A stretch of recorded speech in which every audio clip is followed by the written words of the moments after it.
$94 a year on toothpaste.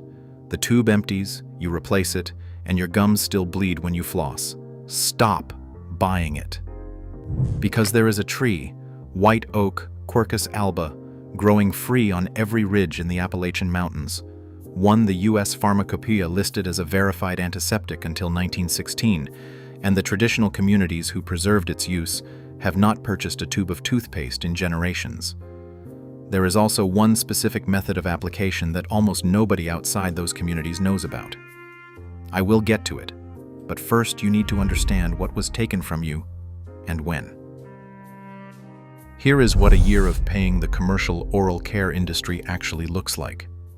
$94 at current retail, calculated from 2023 Consumer Price Index data, showing the average tube of major brand toothpaste sitting at $3.92, up 45% from 2 years prior. That figure covers toothpaste alone. Factor in the dental appointments those products were supposed to prevent, and a 2024 Humana white paper places the average uninsured American's annual dental spending at $1,537. Read that number again and ask yourself, who exactly was being protected when the Pharmacopoeia quietly removed the one bark preparation that had performed this job for centuries?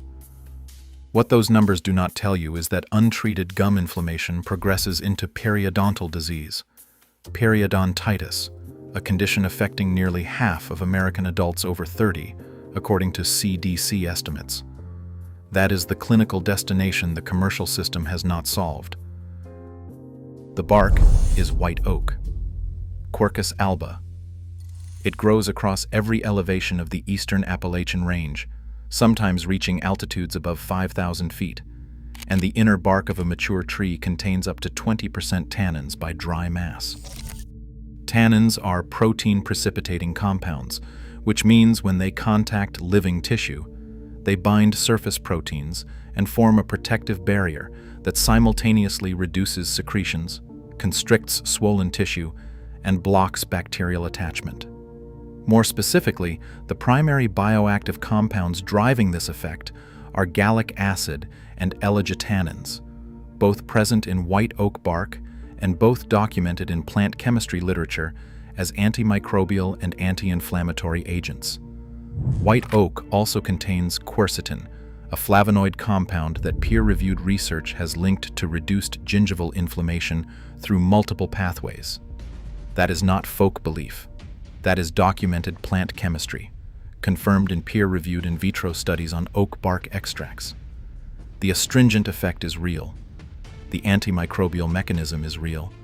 And Appalachian mountain communities, drawing on knowledge carried forward from Eastern Woodland Native American peoples, applied this bark to bleeding and loosening gums, what we now clinically identify as gingivitis and early-stage periodontal disease, long before the first collapsible toothpaste tube rolled off a Colgate-Palmolive production line in the 1890s.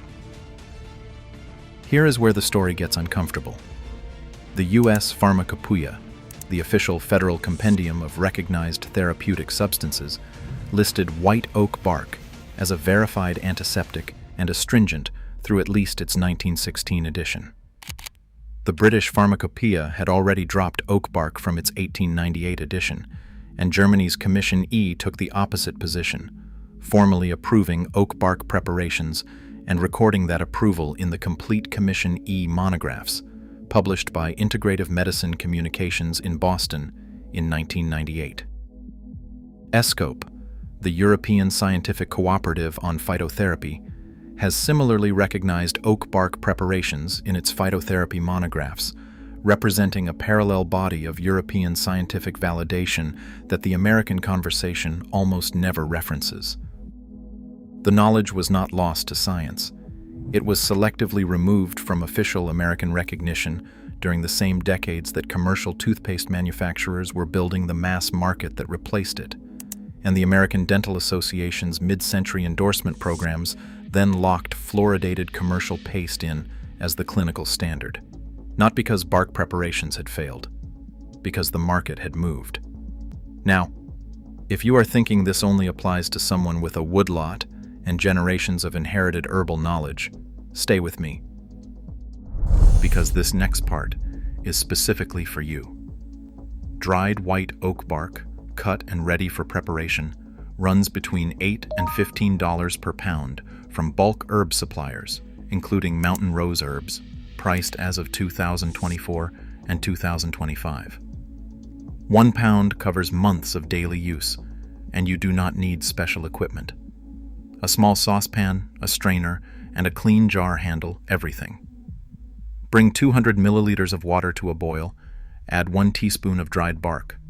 Cover the pan and steep for 10 to 15 minutes before straining and cooling. Use it as a mouth rinse, holding the liquid against the gum line for 30 to 60 seconds before spitting.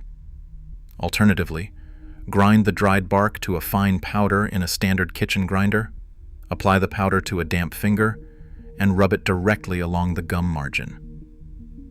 It is also worth noting that white oak bark carries an FDAGRAS designation, generally recognized as safe, which means there is a recognized regulatory basis for its use, not just a traditional one.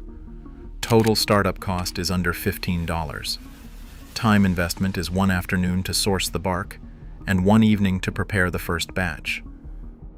The Appalachian herbalist A.L. Tommie Bass documented at length in Herbal Medicine Past and Present, published by Duke University Press in 1989, used oak bark preparations as a core part of his practice across the Sand Mountain region, straddling the Alabama and Georgia border.